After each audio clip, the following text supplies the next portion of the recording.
Hi everybody, welcome to a new episode of the Dissenter. I'm your host Ricardo Lopes and today I will be talking with Dr. Heather Montgomery.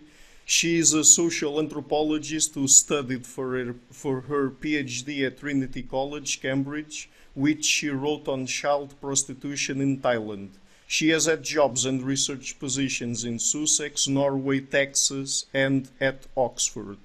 Her research interests are within childhood studies, especially the history and anthropology of childhood and children's rights.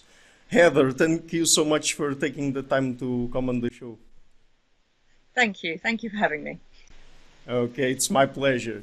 Okay, so today we're going to talk about the anthropology of childhood in general, some general topics about it, of course, not something very specific, but let's start with this question. Does childhood have universal traits, that is, traits that are common across all studied societies around the world? Okay, I mean, in some ways that's a very simple question, in some ways a very difficult one.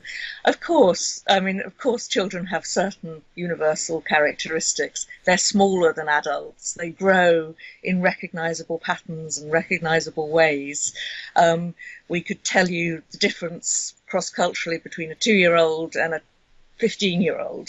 So while sometimes, we forget, I think, especially in social anthropology, we sometimes forget that there are these very obvious biological differences and changes that happen during childhood. However, I think it's a bit more complicated than that because the way societies make sense of these changes is very, very different.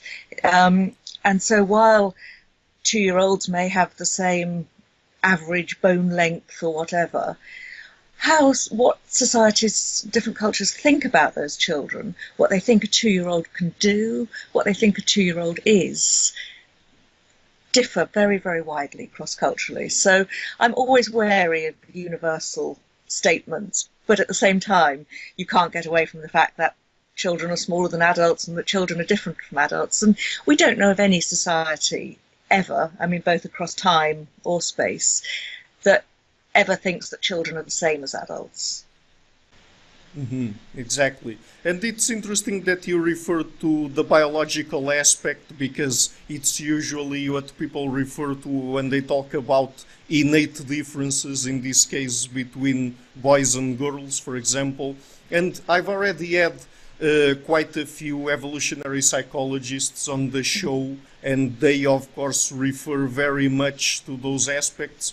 But we're not trying to create some sort of naturalistic fallacy here and saying that just because boys and girls naturally tend to binary groups of behaviors, let's say, that those are good things, let's say.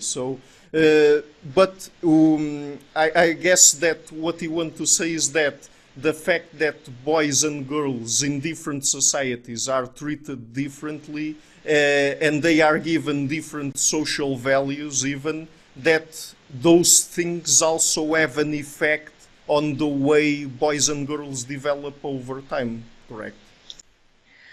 Yes, I would agree with much of that. I think the only other thing I would say though is that one of my, I think, feelings about sort of evolutionary theory is that it doesn't allow for social change. And if it's the one thing that we see in childhood, it is how much change there is. So when you start talking about sort of evolutionary positions or naturalistic positions, you've got to take into account that things change so dramatically. I mean, you only have to look at the position or thoughts about women in the last 150 years to know that what we took for centuries, for millennia, as natural gender divisions really aren't what we thought they were. There may be other ones that we don't know that are still emerging. And I think it's exactly the same with childhood, that changes are have been so rapid, I think, in the last 150 years. And yes, I mean, if you look at very large-scale studies of childhoods across the world, like the Human Resources Area Files, which are these longitudinal studies done on different societies. Lots of those will show that children do tend to, divide in middle childhood and only play with children from one gender. But there are also counter-examples where that isn't the case. So, and I think one of the things that I like about anthropology is that for all the examples of one thing, there are always examples of other societies that do something else. And how you fit those together within one theory can be quite problematic sometimes. But I think I would say that certainly in England, where I'm based, the whole notion of children separating during middle childhood has changed totally. It's changed since I was at school, and whereas that might have been the case once, I really don't think it is anymore. So I think I would always say that I'm probably more interested in socialization and cultural differences than biological differences, just because I think that they change faster. Okay. And what are the main tools that you use in social anthropology when approaching the studying of childhood? In this case, do you have any core theory from which the rest stems, or something like that? I would say that at heart I'm a social constructionist, which is probably quite old-fashioned and outdated now. But I do think that childhoods have to be seen in context. I think that they are very, very different, and unless you've got to understand the society in which they're occurring. You've got to look at questions about the nature of childhood in that society, where childhood begins and ends, what roles and responsibilities you have that children are seen to have. I think another very strong theme that I work with is that children aren't these passive beings. They're not just sort of bottles into which you pour socialization and then they all grow up in the same ways.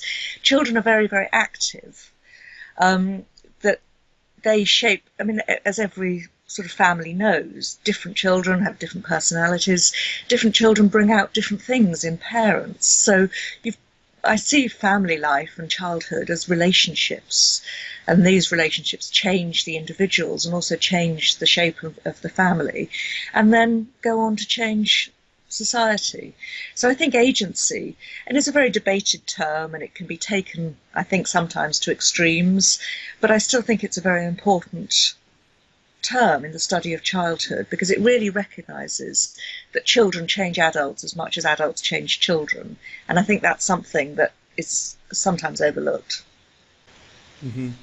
Okay, and you refer to the fact that children are active in what they seek for, let's say, and isn't it also true that an universal aspect that childhood has in this case is that boys and girls from a certain age onward tend to prefer playing with other children of the same sex? That is, they tend to segregate in a binary way, and boys prefer to play with boys and girls with girls. Isn't that also the case?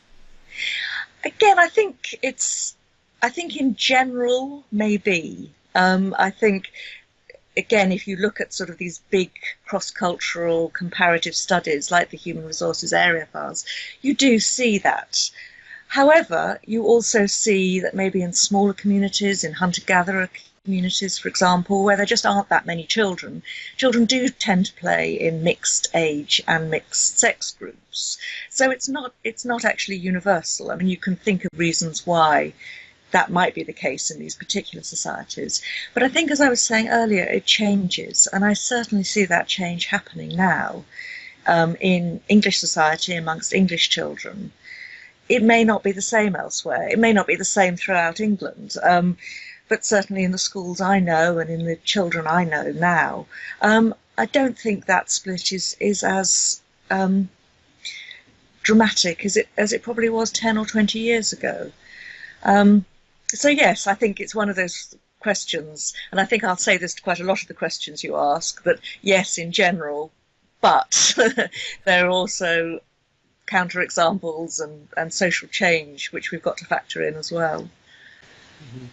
Okay, and the next question that I have is very important for us to create a background for them to understand questions like childhood labor that I will ask you afterward. That is, what are the effects that the economic roles and the gender division of labor that each society creates for the two sexes have on children?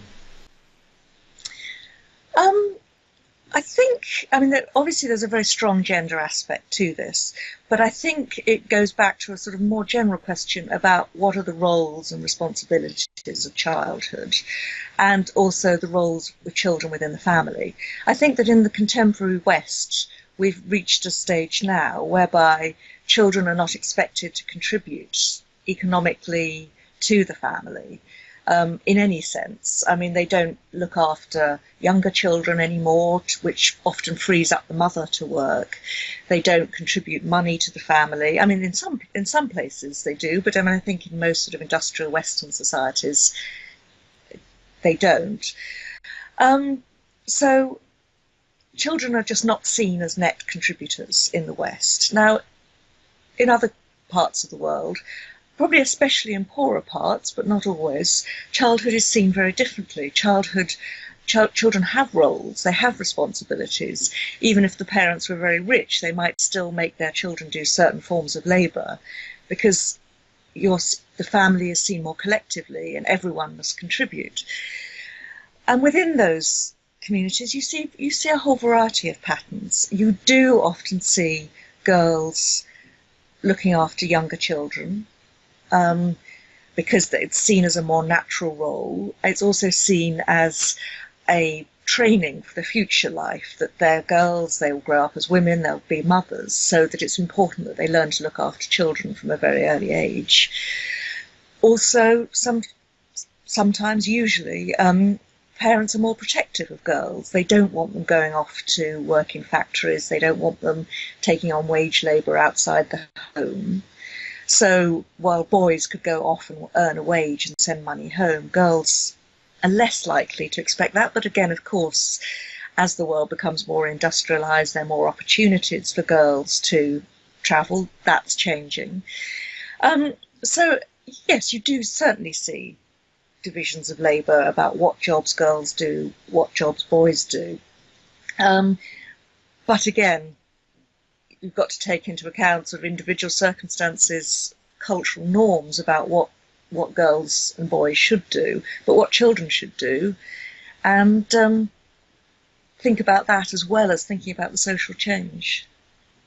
Mm-hmm. Exactly.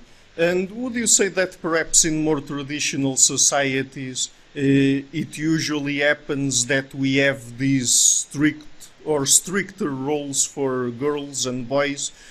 Because naturally women are the ones who get pregnant, and I mean it's much more costly for women when they get pregnant than for men when they impregnate a woman. So would you say that perhaps that would also have some weight on the ways people make decisions about how they should deal with boys and girls and the tasks they should put them to do, because it would be much more costly, for example, for someone who had daughters to give them more liberty and perhaps to get through the risk of being impregnated by, let's say, a low value boy or man, than for boys, because they can go out there and spread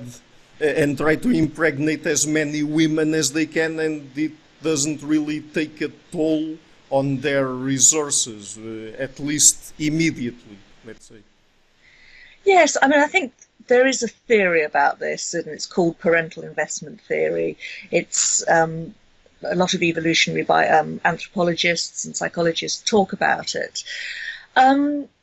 Again, I think I shy away slightly from it, because of course you've got very different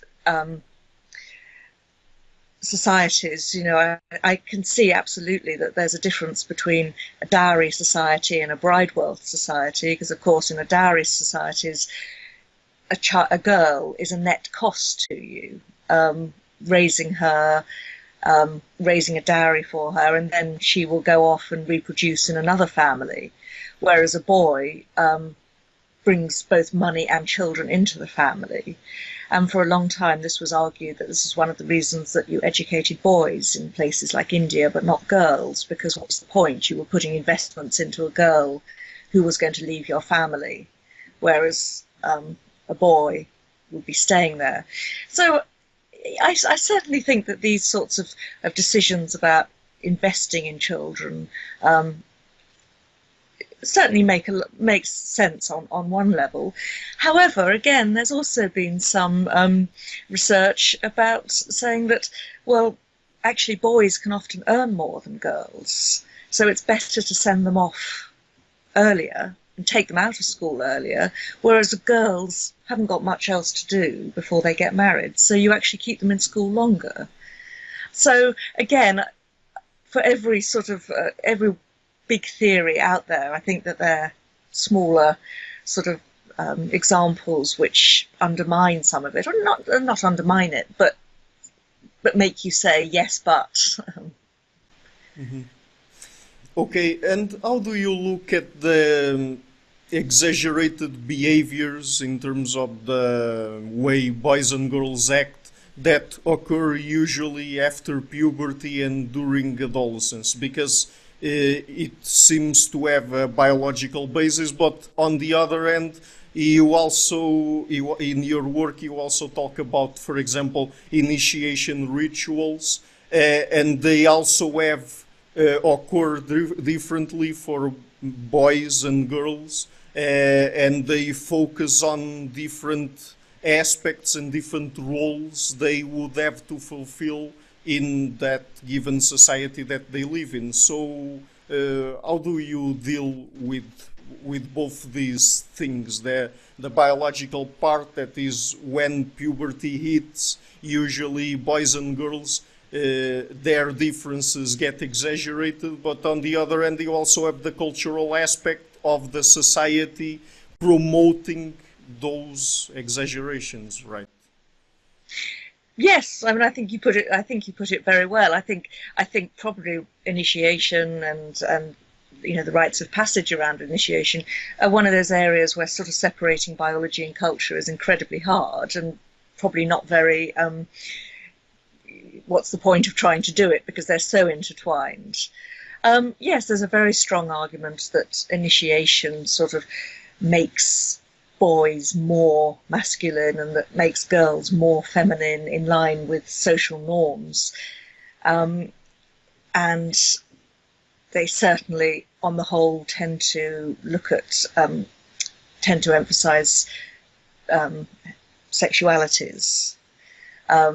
And heterosexualities and reproductive roles in the future. But again, not all rites of passage and not all initiations occur at adolescence. You have many that occur quite soon after birth. You have many that occur in middle childhood.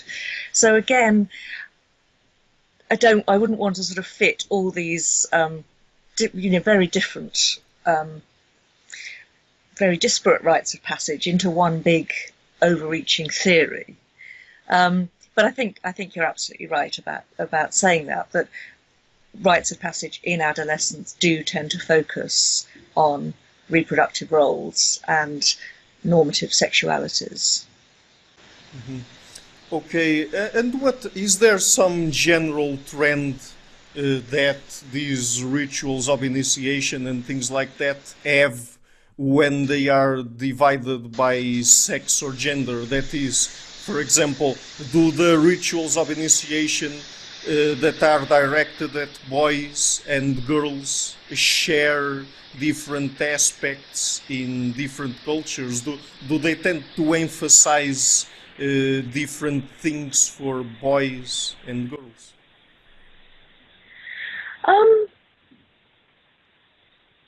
Yes, I mean, I think in both cases, the rites of passage are creating adults with particular roles and responsibilities. So therefore, yes, on the whole, men's initiations tend to involve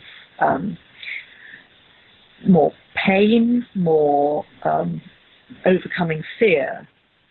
Girls tend to be much more about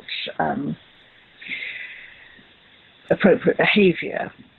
But that really is quite a generalisation. And of course, lots of girls' initiation rituals are very, very painful. So it's not a question of that. But there isn't the same emphasis on overcoming the fear and being a woman as there seems to be in some of the men's. But again, we've got to look at social change. I mean, the very, very famous rituals in South Africa amongst the Xhosa, you had Nelson Mandela's very brilliant description of his initiation, whereby young Xhosa men go off into the countryside for up to a year sometimes. They live separated from the rest of the community. They come back, they're circumcised, and then at the end they're a man. He gives a very vivid and wonderful description of how this happened and his fear and how he conquered it and how important it was to his own ideas of masculinity and adulthood. But of course, now things are, you have to look at all the other things that have gone on. The fact that now you can only really do initiation ceremonies in the school holidays. You can't do them for a year anymore. You can't go off. The spread of AIDS has meant that traditional circumcisers now have had to have medical training. They have to use particular instruments to do it. And there's now also been talk about anesthetics and these sorts of things. So the actual ritual changes. And some people have started to argue that it's losing its power now because it doesn't really perform the same functions as it used to in Mandela's time. So yet again, I think that along these these patterns that we've seen in the past, I think that social change has meant that those things are changing too, and that the meanings behind these initiation ceremonies are changing. I think you also see this very much with female circumcision, which I don't know about Portugal, but it has been quite a subject that there have been laws passed in the UK about it, and there's been a real desire to clamp down on it. And some people have argued that we shouldn't outlaw it entirely, but we should make it much safer, we should medicalise it, you should maybe just make a symbolic cut to a woman rather than the full clitoridectomy or something. And so there is this sense of, how can we make rituals and rites of passage both relevant and meaningful, and should we, or should we just say, right, they're old-fashioned, they have no place in a modern society, and outlaw them entirely? So it's very difficult to talk about these things neutrally or apolitically, because they do bang up straight against modern westernized views of what is a child, what is an acceptable way of making adults out of children. And I think this goes to the core of it, and that's really my interest, I suppose, much more than universal theories. Mm-hmm. Yes, and we already touched here a little about the fact that the number of children that people have, and if they prefer boys and girls, and also the roles that they give to each boy and each girl, has a lot to do with the economic value that the parents or the family can extract from each particular child. So would you say that fact also has a relationship with with child prostitution and child labor in general? Yes, I think it can. I mean, as I say, it's not something that I've studied in a great detail, but there has been some wonderful work on the north of Thailand by somebody called Lisa Taylor, and she actually looks at which girls within a family are being sent into prostitution. She argues that it's often the second daughter, that a lot of activists who want to end child prostitution in Thailand were offering scholarships to the first daughter of the family on the belief that she then wouldn't be sent into prostitution. But what they discovered, or what Lisa Taylor discovered, was that the first girls were not going into prostitution. They tended to be too useful around the house. They looked after their children. They were providing labour on. They looked after their parents' other children, i.e., their siblings. They worked on their parents' farm. So actually, you're most at risk of being sent into prostitution if you're the second, or particularly the third daughter of a family. So I found that very, very interesting, because it did suggest that any intervention in these families had to be targeted at just the right point. It wasn't just enough to target the families or the girls in the family. You really actually had to go in and look at what each child was doing in the family, what their roles were, and then target them specifically. Now, I think that's a really good example of where, sort of more evolutionary biology, where parental investment theory and ecological theories all tie in with a very specific social and cultural situation. And I think that's where those sorts of theories work really, really well, to help us understand what's going on and to help us change things as well. Mm-hmm. Okay, so perhaps the last question would be, you already referred to the fact that there's an history of childhood and that the social and cultural perceptions that people have of children and of what is childhood or what childhood should be have changed across time and also in the West. So could you please talk a little bit about what you deem to be some of the most interesting aspects of how in the West the way people look at childhood and children has changed across time? Yeah. I think for me the most interesting change is one that's happened quite late in history, which was going back to the previous discussions about child labour and child work, that for many centuries, children were very much part of the economic unit of a family. They worked, they contributed, they did whatever they could. I mean, even in accounts of children back from the sort of 14th, 15th century, we've got children working.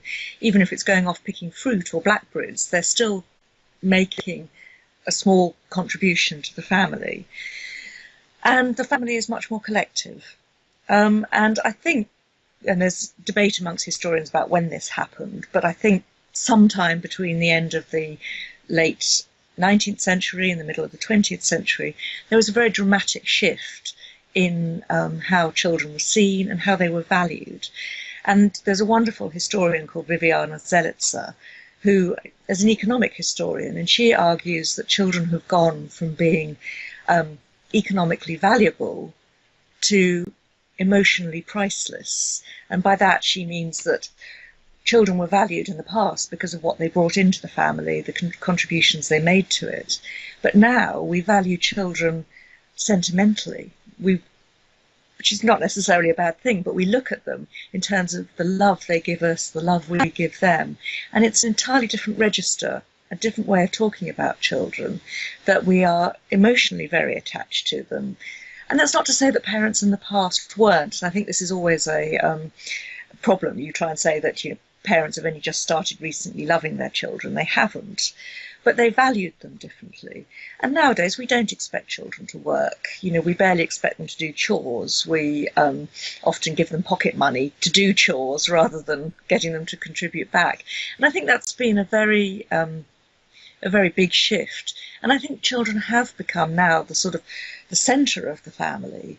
They're certainly the emotional core of the family. Parents love their children. They're very explicit in that. They're very protective of them in a way that they weren't before. And so I think that is a really big shift. That then the idea of a sort of collective family where everybody is helping everybody out through duty, maybe through duty rather than love, is a very dramatic change, and one that is happening more and more, I think.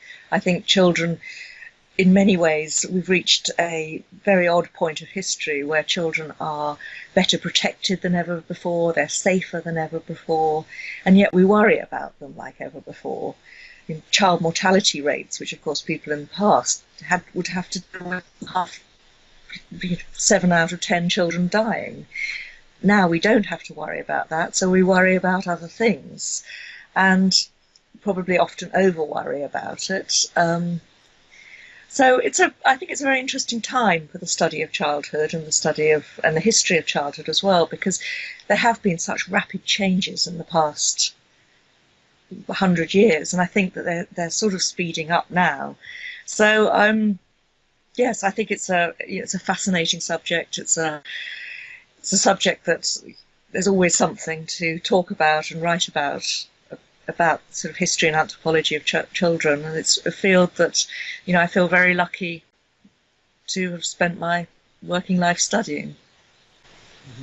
Okay, great. And would you say, just before we finish, that one of the main reasons why that might have happened in the West particularly was due to the fact that, particularly over the last few centuries, economic wealth has increased a lot for the vast majority of people, and that would be one of the ways the circumstances change for most people, and that's why it's easier for people to no longer look at children as economic assets or as people that should contribute to the family economy, and that's different, of course, for more traditional societies like hunter-gatherers and so on. Yes, I mean, absolutely. And again, while I keep saying I don't want to make generalizations, I mean, it's fairly obvious that child labor decreases as countries get richer and richer. So yes, there's a very interesting argument there about what causes what. Is it the increased wealth that causes people to think differently about their children, or do they start to think differently about their children when they're richer, they don't have the economic pressures on them? Certainly, as well, of course, hand in hand with industrialization, greater wealth, comes greater educational opportunities. Once countries become richer, they can invest more in children, they can invest more in their health and their education.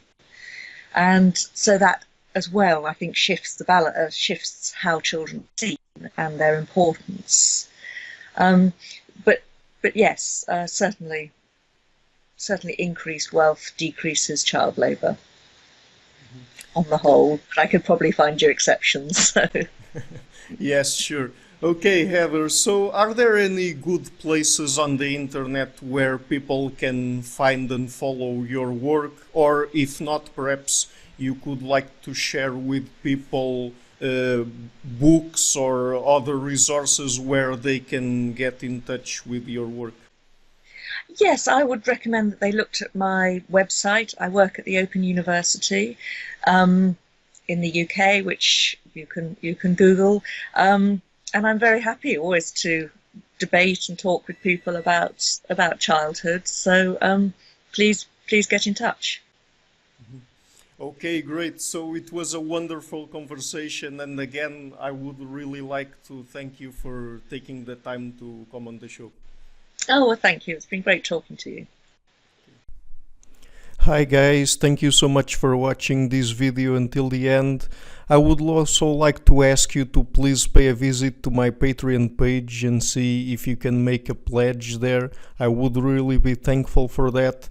And finally, I would also like to give a huge thank you to my patrons Karen Litske, Anne Blanche, Per Helga Larsen, Lau Guerrero, Chantal Gelinas and Jim Frank. Thank you a lot for all.